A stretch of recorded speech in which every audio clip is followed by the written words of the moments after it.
We both got a little bit of travel coming up here in the next couple weeks, maybe before our next episode. I am leaving sooner than you, but have you thought at all about your travel gaming situation? Are you taking any games? What's your situation? Ooh, I'm going to take something. I know for sure I'm going to take my Switch, and I know for sure I'm going to try to play DK Bonanza. Okay, yep. I'm heavily considering also taking my Rogue Ally. Wow, 2 handhelds. Yeah. Here's why.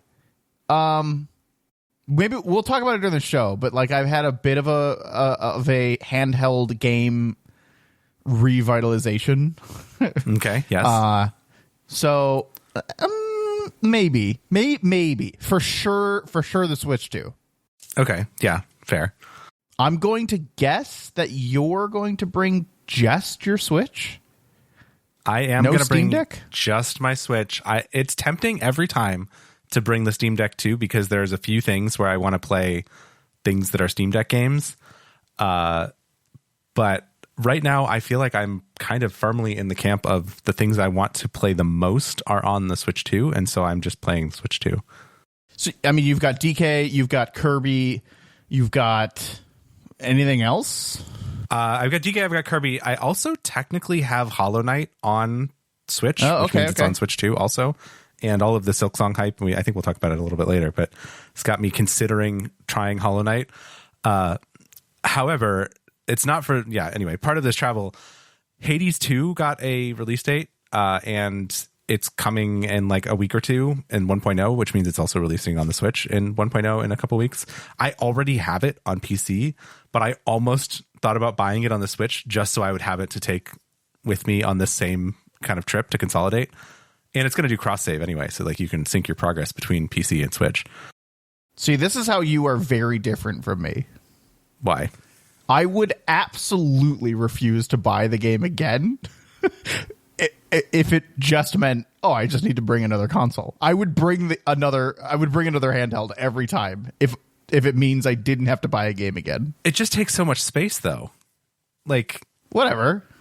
I can fill an entire backpack with just the 2 gaming handhelds. No, you need a bigger backpack. Well, maybe.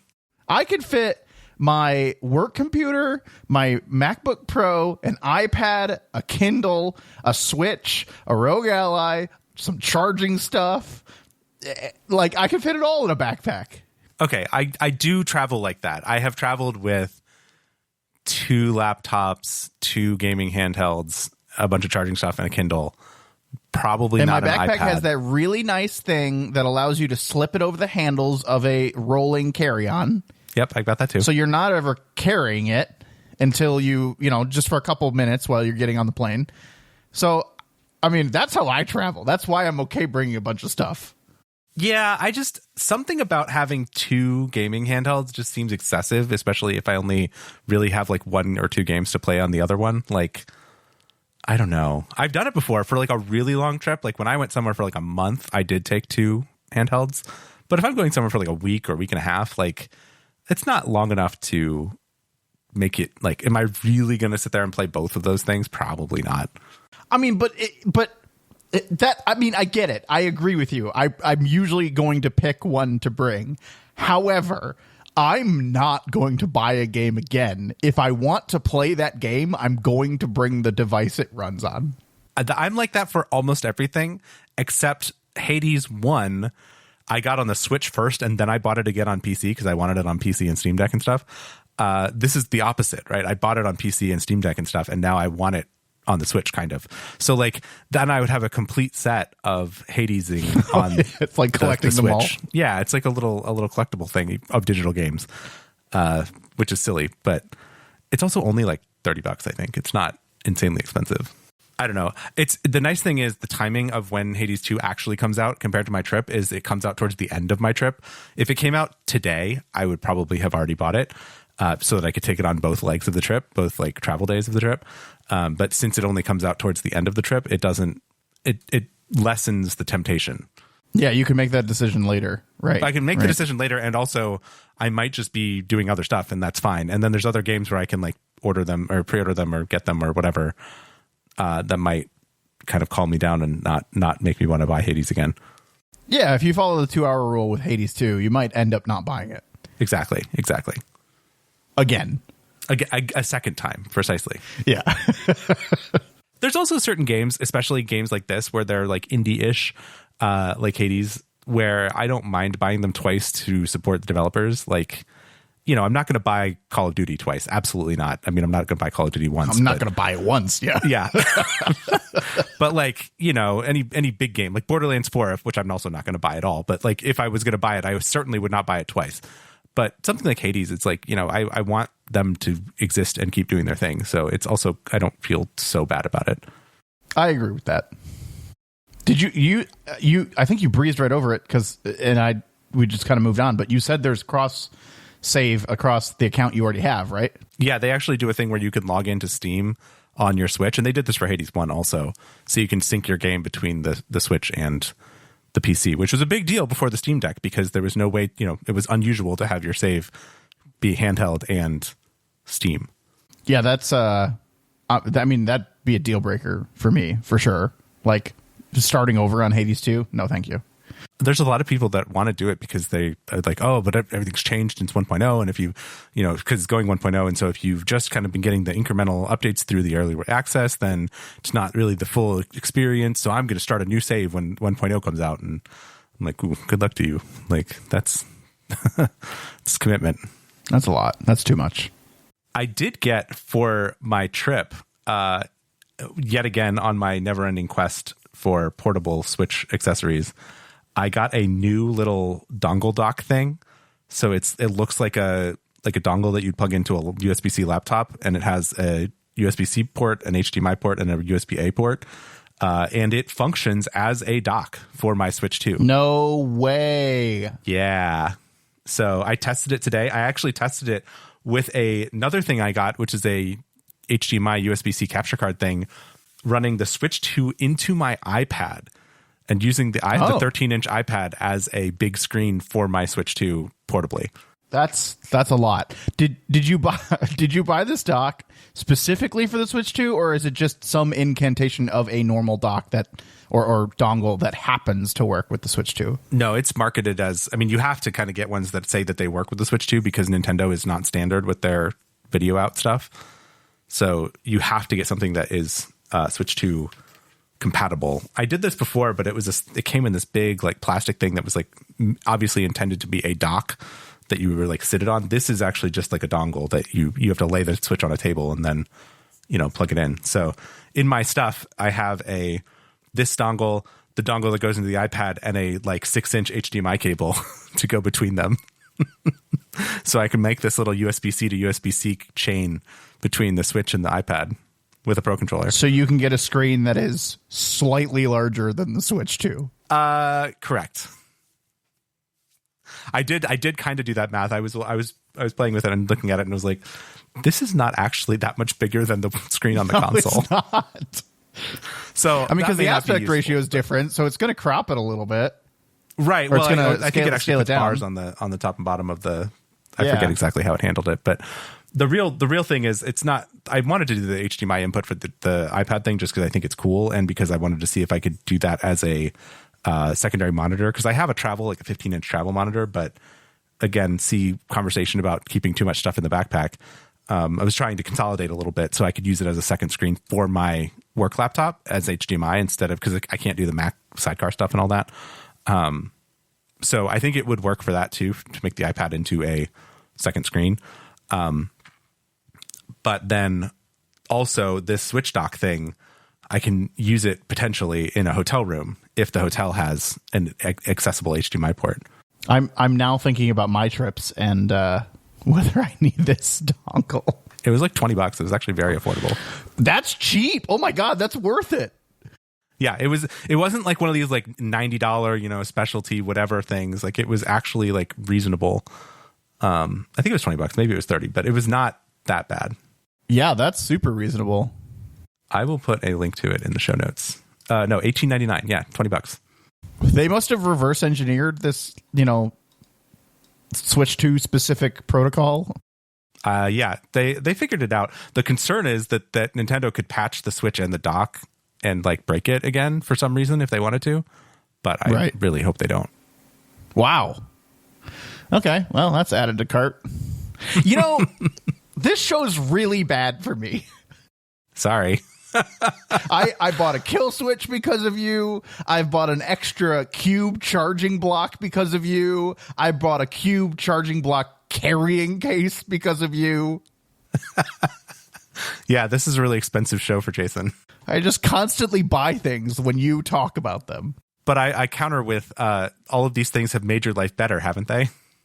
Yes, and you also do a very good job of when it is a bad purchase, you go, Jason, do you really need that? So yeah. It probably is balanced out in the end. It's just like you talking me out of buying Hades 2 twice. I mean, I didn't do that. The 2-hour rule did that. Yeah, it will end up doing that, yes. I'm now convinced to bring both handhelds.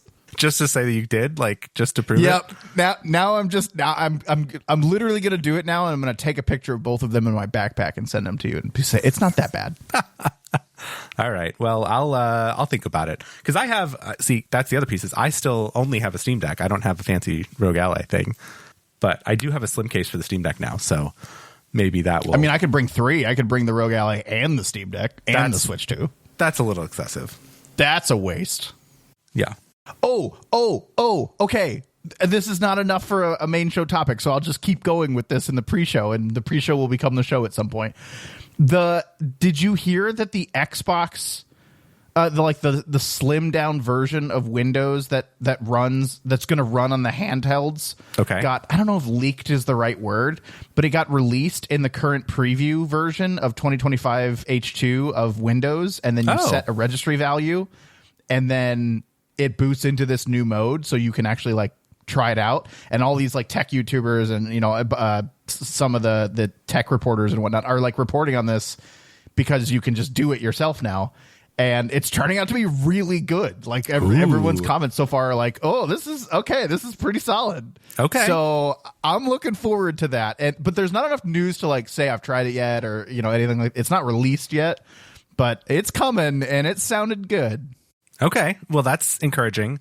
I now need them to make that for the Steam Deck. Although, maybe if it's good enough, I don't need to dual boot my Steam Deck anymore, and then I could just go straight for Windows on the Steam Deck. And just go straight Windows, yeah. Okay, well, see, this is maybe proving the point of the open PC ecosystem being better. Maybe I don't need a Rogue Ally Xbox X, whatever.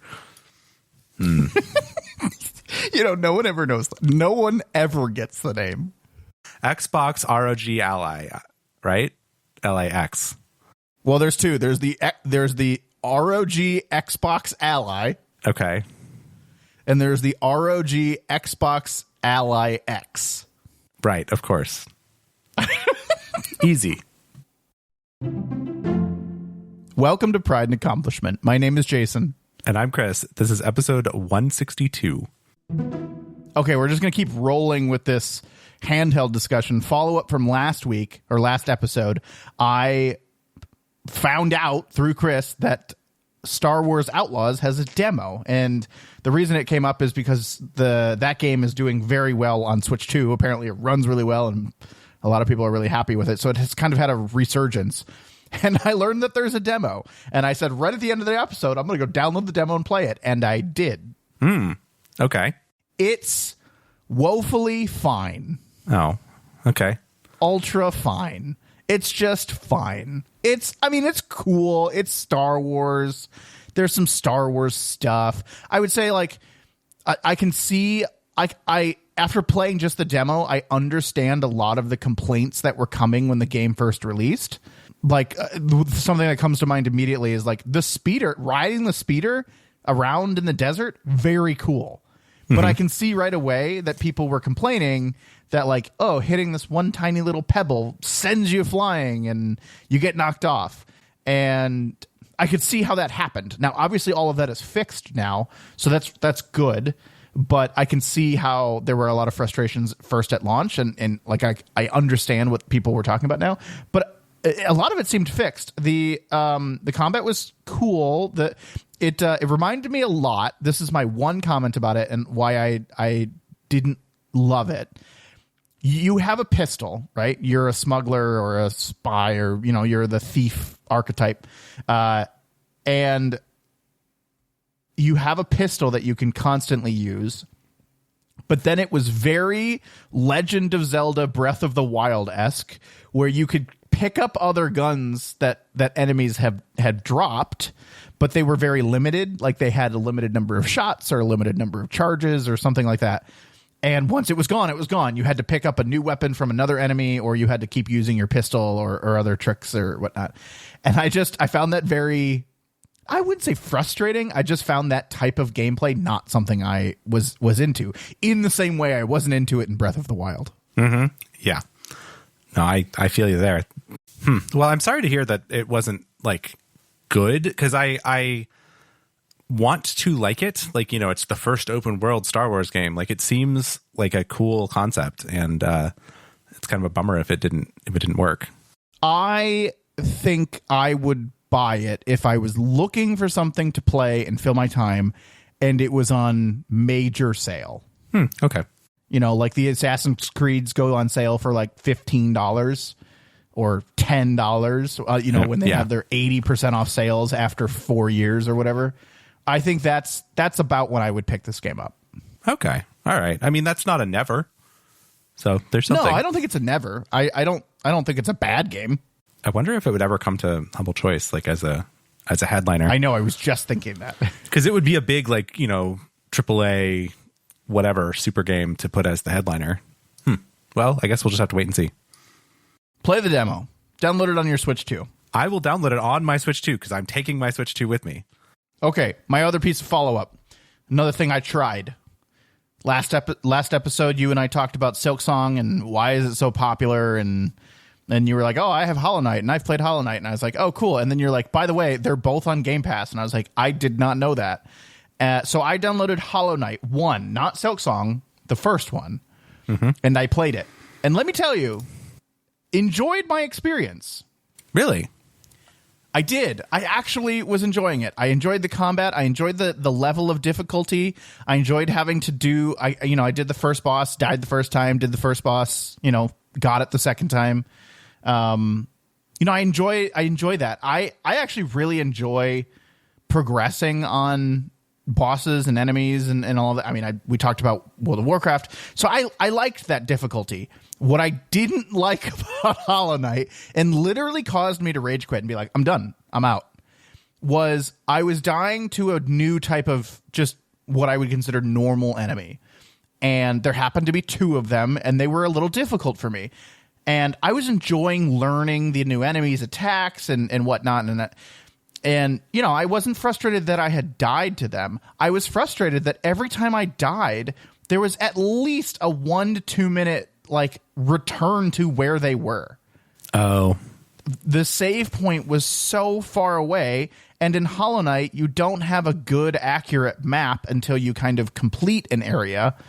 So not only did I have to get back to where I was, I had to remember how to get there, which was a little frustrating to me the first time. And then the second time I got a little lost, and then I found my way there. And then the third time I died. Again, not the dying part. If I would have just died and then been able to, 30 seconds run straight left, re-engage, learn, keep playing, it'd have been fine. But it was that getting lost on the way back to the thing where I'm trying to learn and progress. That I couldn't do it. I was out. I was done.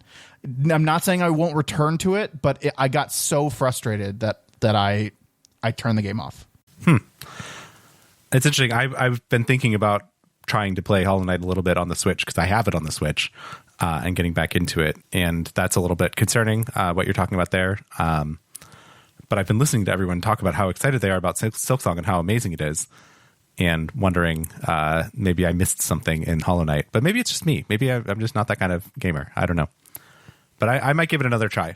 The world was cool. I could see it developing, and I could see the mystery, and I could see the why I started to feel the sense of the story kind of developing under the hood, right? Like, just it's not like surface level. It's not like Clair Obscur, right? Where the story is literally in your face. It is the game, right?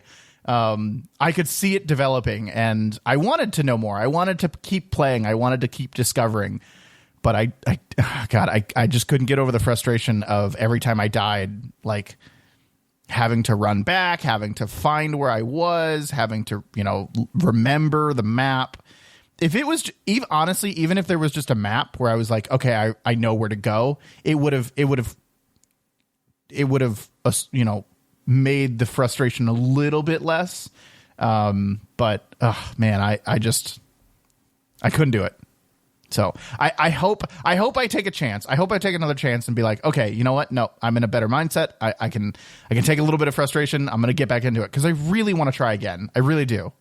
I mean, that's kind of where I am. I'm like, I played this game last like 5 years ago or 6 or 7 years ago. It was one of my early Switch 1 purchases because it was an indie game that people liked that was on the eShop. And I bounced off of it pretty hard, but now I want to try again. So I'll try to pick a time when I have lots of mental patience available. Keeping up with the quick hit follow-up stuff, I have a quick little bit of unfortunate follow-up news for games. There was an update that came out from the Slay the Spire people this past month or week or whatever. And they immediately announced in their little newsletter that they are pushing their launch from 2025, which they bragged about at Summer Game Fest. If you remember, they had a trailer that said, yep, still coming in 2025. They have now pushed it to a secret Thursday in March of 2026 is what they've pushed out. So I guess there are 4 Thursdays in March of 2026, and it'll be one of those. Yeah, I like the way they announced it because I think it was a tweet or something. They announced it. I don't remember exactly, but the words here on the IGN article are saying, we know the news isn't what anyone wanted to hear. We were shooting for late 2025, but it turns out we were wrong. We need some more time. And then like a little later, they say, and in case you were wondering, no, the delay has nothing to do with Hollow Knight Silksong. Aha. We just kind of decided that we needed a new release window at the same time that Silksong's date was announced. So it's funny because it looks like they moved it. I mean, without reading the context, it seems like they moved it because of Silksong, but I guess it's just an unfortunate. They need more time, which is good. I mean, they should take it. Yeah, I mean, it's one of those games where you want it to be done when it's done to some degree, although I think this is not their 1.0. Like, this is kind of like an early access release. So I am a little bit like, you could just put it out there and let people kind of play with it a little bit and do some tweaks and balance updates and stuff as you go. But whatever, I guess. There is a funny thing in their FAQ that they kind of put out, or they called it the will probably be asked questions. One of the first question was, is the real reason for the delay the timing of Silksong? The last question was, so do you regret the still coming in 2025 gag at the end of the TGA trailer? The response is, Demi, the CM, who is writing this, the community manager, pushed for that one so she can take the fall for it. In her defense, it was pretty funny at the time. So the person who was writing the FAQ was the person who put that tag on the end of the trailer and now has to write the apology. We can't give them too much crap, though, because we always say, don't rush it. Don't, if you need more time, take it rather than trying to release a game and grabbing money from it. So yes, it's funny. Yes, it's unfortunate. Yes, there's a bit of irony here, but take the time. Okay, I have one more topic of follow-up, and it has nothing to do with recent something we talked about, but Clair Obscur. Uh-huh. I had started playing the game. I had gotten through Act 1. I was in the middle of Act 2, and I just took a major break, right? I just kind of stopped playing.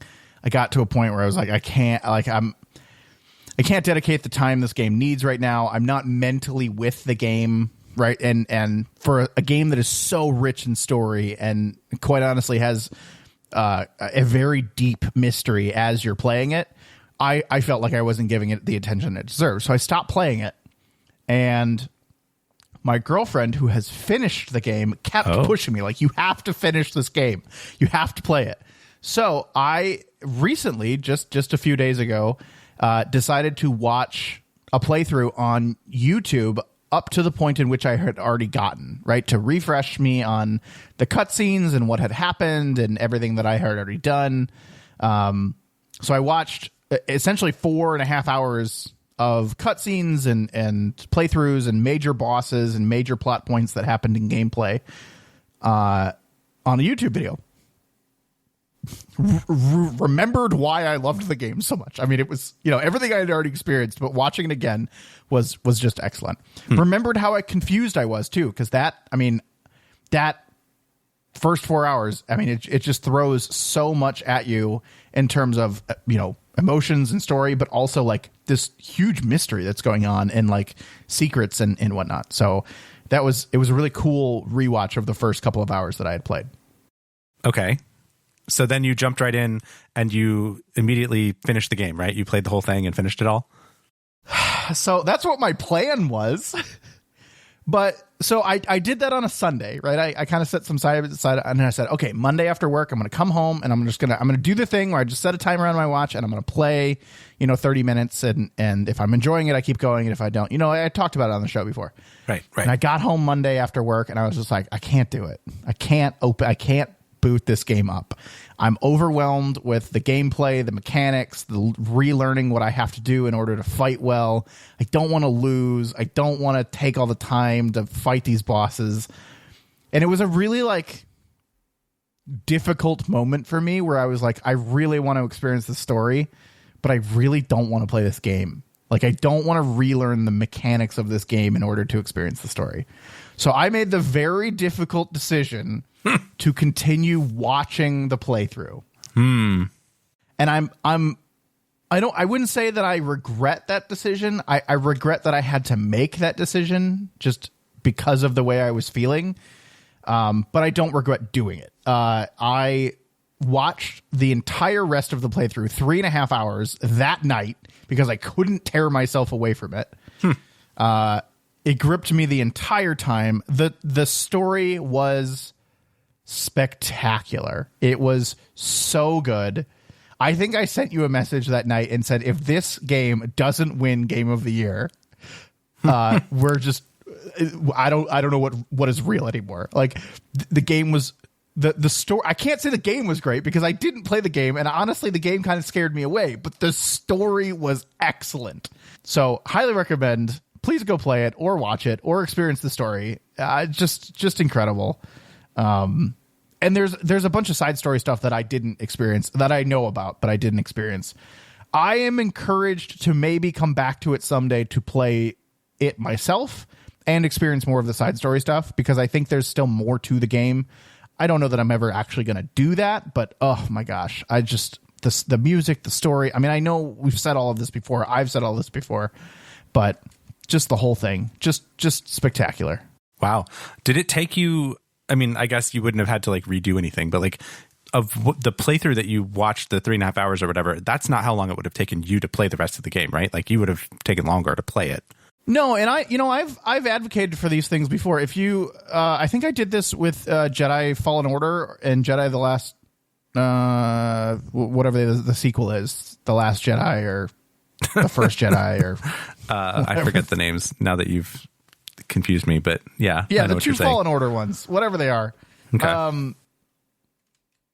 I really enjoy watching the playthroughs where they show you every cutscene. So anything that, is pre-rendered or kind of cutscene like, and then the video I was watching of Clair Obscur shows you any significant story beat that happens in gameplay. So, if two characters are kind of conversing while you're walking through a certain area, or you enter an area for the first time and they're kind of talking about it or discussing it, any significant moment like that, they're also showing you, not just cutscenes. So it's really well put together, like a TV show or like a movie, where you get all the plot points, but it skips all the trash mobs. It skips the learning the fights, right? That's a lot of the time, is learning all of the very similar to Slay the Spire, right? Where you're learning how each enemy kind of works so that you can beat them and learn how to defeat the boss at the end. But the video just skips to the boss at the end and shows you kind of that fight. And it even skips a lot of that fight, that battle. So, it'll show you, hey, their first two moves brought the boss down to 10%, and then it jumps to where the boss has 10% health left. It's very well done. It's very well produced. And it allows you to experience a game's story and the major plot points without having to spend all the time or thought processes actually playing it. Okay. I think not this year, but maybe at some point, I think a really good Halloween costume would be to dress up as an expeditioner from Expedition 33. Oh, that would be neat. Yeah. That would be so cool. I think you that could would do it as a cool couple's idea. costume. Yeah. I think, yes, I know, because she's the one that pushed me to play the game. I know. I think it would be so cool. I think it'd be such a great idea. And, because expeditioners could be anyone, right? It doesn't have to be someone specific from the story. You could just be, I'm, I don't know. I thought that was really cool. I think that was a good idea. I think we might try it someday, especially if it wins Game of the Year. Oh, especially. Yes, for sure. If it wins Game of the Year. Yes. It's tight competition though, Chris. Yeah, I know. A lot of good games this year. I mean, there's Clair Obscur, there's Silk Song. I didn't play it, but a lot of people rave about Kingdom Come Deliverance. There's DK Bonanza, of course. DK Bonanza. I don't know if that'll get nominated. We'll see. I don't know about Game of the Year, but it will win Family Game or whatever the one is that the Nintendo games go into. Yeah, I mean, and that's just so far. I mean, I think there's at least one more that's up there. I can't remember right now, but I know that when you first started the year, you were like, oh yeah, of course, Clair Obscur is going to win the whole thing. But then now you're like, okay, well, we've talked about so many good games this year. Like There's I don't even know. Blueprints, sure. I don't know about Game of the Year, but it's I definitely. mean, Bellatra won last year. Or the Bellatra year before, did whatever. win. Didn't win Game of the Year, but it did win. It won some major awards. So, man, I don't know. I'm happy so far with the games that are winning consistently, right? Like Baldur's Gate, Astrobot. Yeah, I don't know. Sure. I think Clair Obscur has a real chance, and I think it would be well deserved if it got it. Well, and also, Jeff Keighley, we get to say, made by a team of 6.5 people. Clair Obscur is amazing, and they could do that whole thing they did at Summer Game Fest. And anything that gets nominated, the orchestra plays. Oh yeah, okay, yeah. So you played through Clair Obscur on Game Pass, right? That's how I was playing it, yeah.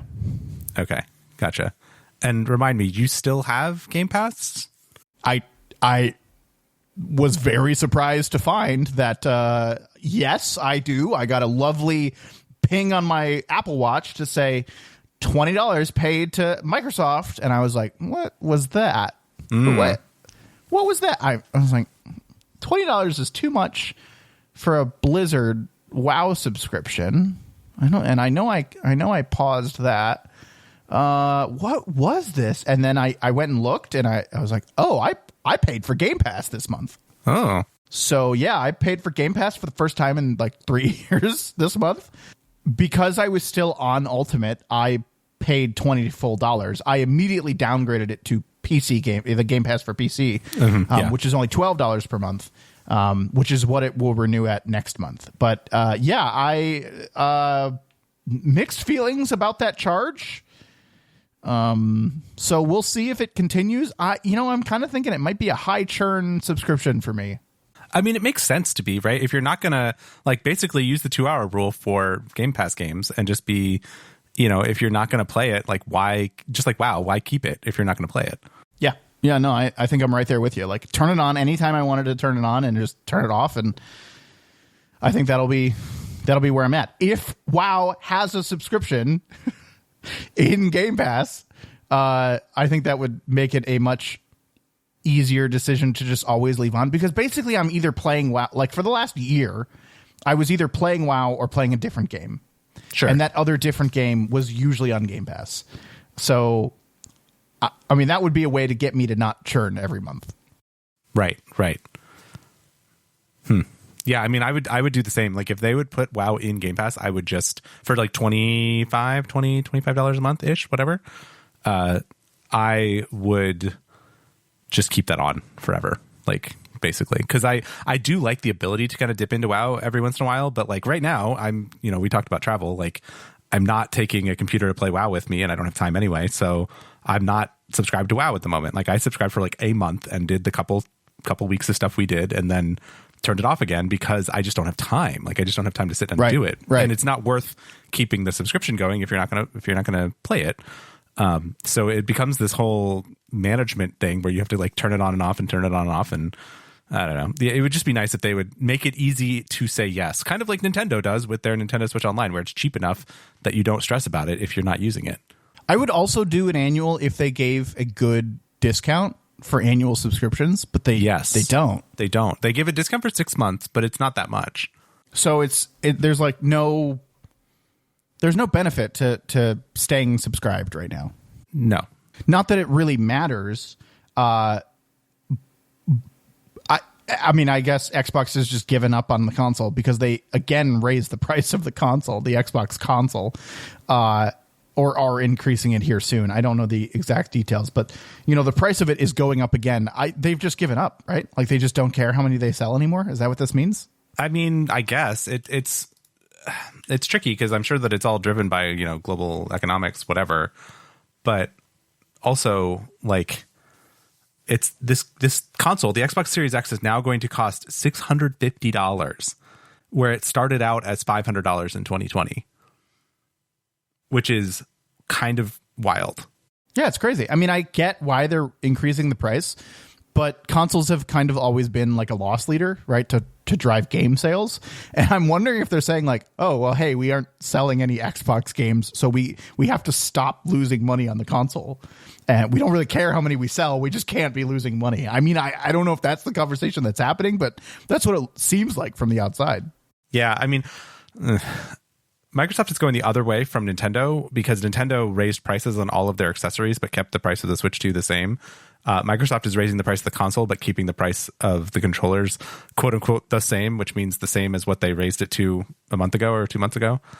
But they're not changing the prices again on the controllers now when they're changing the price on the console. I mean, in the end, like I said, doesn't matter to me. I don't buy an Xbox. Buy a PC. I think in 3 years, you're going to see probably not Alienware, but you're going to see a Microsoft Surface branded Xbox that sits next to your TV, or something along those lines. So I mean, I think the era of the Xbox console, particularly in my opinion, the era of the first party Xbox branded box is gone, is over. I could see that. I'm wondering if Xbox is taking this step with the ROG Ally and all that stuff, if they are just going to put their brand on other approved hardware, or if they would even just go straight to we just do a handheld thing as the console that we sell, and then you just buy a PC if you want to play games not on a handheld. They could just go full switch, right? I mean, they could just say, here's our Xbox ROG Ally dock that you put the ROG Ally Xbox X, whatever we said it was, in the dock, and then play that on your TV. And they don't need to have a box or an Alienware box or whatever. They can just say, here you go. This is the thing. Yeah, I mean, I see what you're saying. I disagree. I still think the TV market for Xbox is large enough such that they license at least a specific piece of hardware just to hook up to your TV. I think. I mean, I'm guessing. I don't have any numbers. I don't know. I'm not a gaming industry analyst, but I would suspect that someone is probably working on or going to produce a Xbox branded device that's probably not going to be Microsoft that sits next to your TV. We're all guessing at this point, though. Oh, well, yeah, sure, of course. I mean, it doesn't matter to me, I suppose, because I'm not going to buy one. Although I am still continuing to, be eyes open for something that can let me get my fancy gaming PC from upstairs to downstairs attached to my nice TV. Because I want to play PC Game Pass games on a big TV. Huh, yeah, okay. Yeah, I mean, what you just mentioned with the Xbox, with the Ally, Xbox Ally, we got to come up with a name for this thing. The Xbox handheld. Yeah, sure. Would work great. I mean, a USB-C dock and you're off to the races, I think.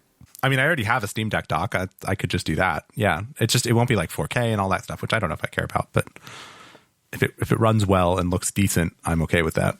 I mean, your other option here, Chris, call me crazy, but your other option here is to get a full-blown gaming PC, whether it be your old one or you build one, or you buy something used, or, you know, secondhand or something like that. And you put the new Xbox, like the new pared down version of Windows on a full-blown like desktop machine and put it next to your TV, which is exactly what an Xbox thing would be. That's true. It would be. Yeah. I mean, if you get something with like a 4080 in it and, you know, it's a year or two old and you put it next to your TV and it might work fine. It might. I mean, there's a chance I could see myself outgrowing a desktop PC maybe, and like doing that and putting it as, and basically, because all I use my desktop PC for at this point almost is games pretty exclusively. Right. It's just a matter of when I sit down and if I want to play WoW, I'm like, I've got WoW on the one screen, Discord on the other screen, whatever. I am wondering if I could do just a Mac on my desk, like, because I'm always going to have a Mac laptop, I think. Oh. And I'm wondering if I could upstairs in my office, I could have my Mac, and then downstairs by the TV, I could put the fancy gaming computer attached to the TV, so I could and play it with Big Picture or Xbox Big Picture or whatever, and then just do that. And anything I want to play that's Windows only, just stream it to the Mac upstairs from the Windows. And like WoW runs natively on Mac. Right. That might be my strategy here. That could work. All right. Well, this sounds like you got some work to do. Yeah. No, this is some food for thought here. I might have to think about this at some point, because I really do. I enjoy like desktop computing with the Mac, and like I want to do, I guess, more of that. Like I do like it. It's just always like, man, but I feel like I want to go Windows first because I want to do games and stuff. But like if I just committed to shifting that mindset and just streaming things to the Mac to play them. I did that once. I streamed some, because most of the stuff I play on PC anyway, like other than WoW, is like indie 2D roguelike deck builders and stuff. Like I'm not usually pushing the boundary unless it's something that I want to sit on a couch and play, like Indiana Jones or something on fancy PC. Right. So this might be this we might have blown this wide open. Yeah, during the show, live. Yeah, Not yeah. live, but and live. It's opposite of the pre-show, because this doesn't involve me buying anything else. Yeah. It's just work. Yes, it's just some rearranging and wiring and figuring out how to take my massive gaming PC case and make it slightly aesthetic in my living room. You put a blanket over it. It'll be fine, right? I don't think that's how fans work. You just put it on the outside. Put what on the outside? Just the whole thing. Oh, okay. I'll put the PC outside. You could cut a hole in the wall for your cords. Love it. All right, we figured it out. This is great. Yeah, you don't really have a place to put it that's not like in the way. Yeah. Yeah.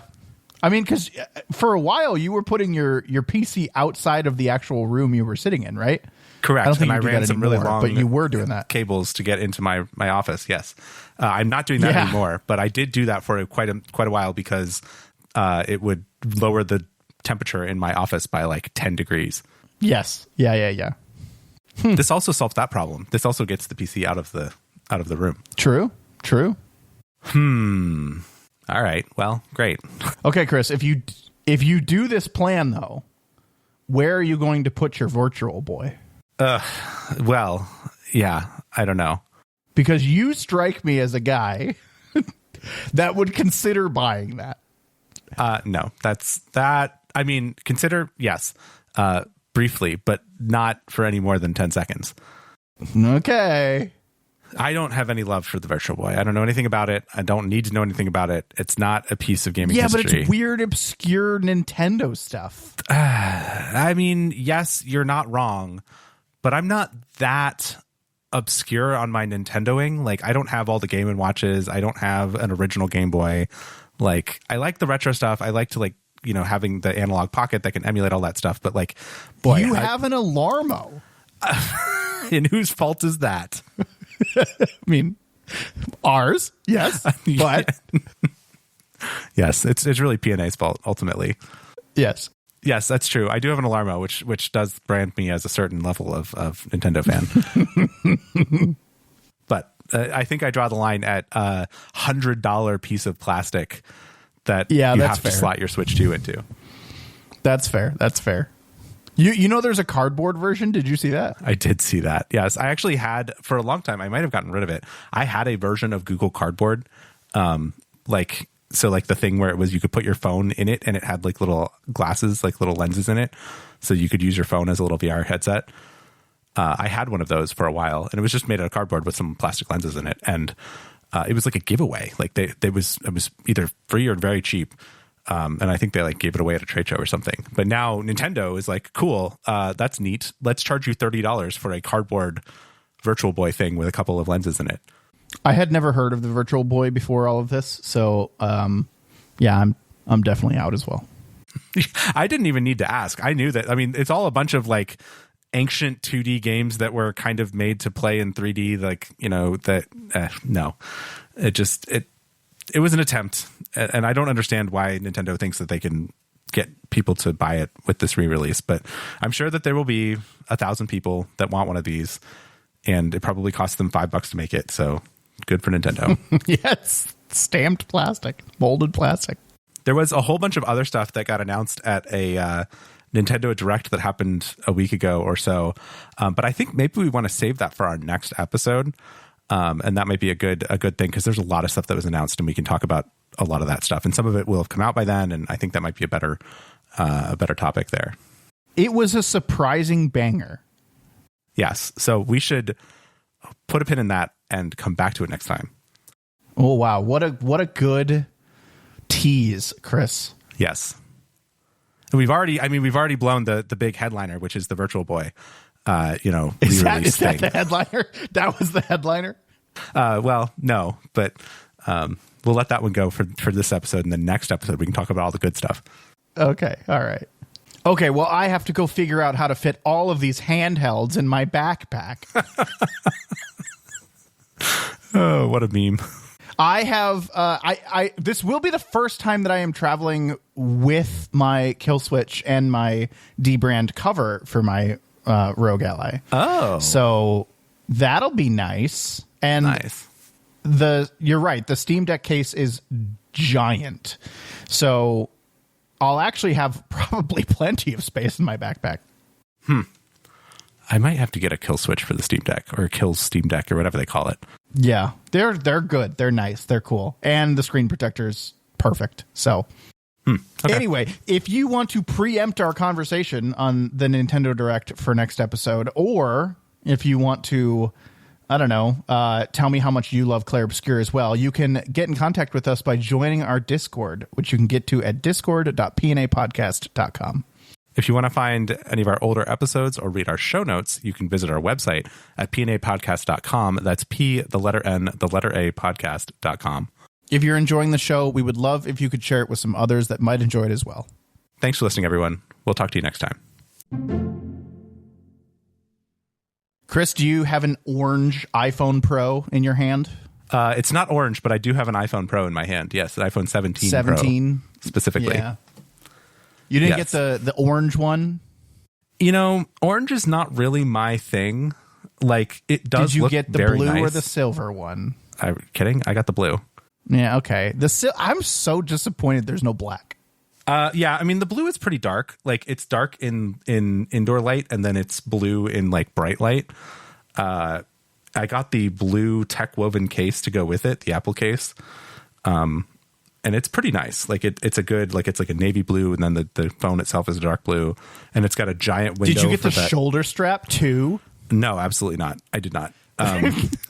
The thing is, the shoulder strap is like a cool idea and in concept, but like in practice, I was thinking about it, and I was like, if I was out and about, if I lived in a city or something like that, and I was like always on public transit and like whatever, I might want a strap, maybe, because I've spent time in Asia, I've spent time in Europe, where people are much more strap happy.